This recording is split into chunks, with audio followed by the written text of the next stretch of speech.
So guys, before I start on the time lapse, I'm going to give a little bit more insight to how this series is going to work. So this is going to be a new series I'm doing, basically trying to get every single sword in King's Legacy. I'm going to start off with all the easy swords. Each video will be one new sword. I want to give a little more just info and insight on how it's all going to work before I start on the time lapse.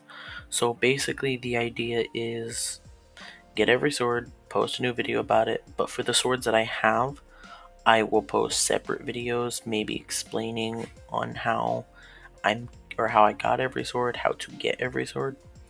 That's the idea for how I'm going to do that. I might come up with something better later on in the future, but I'm not 100% sure.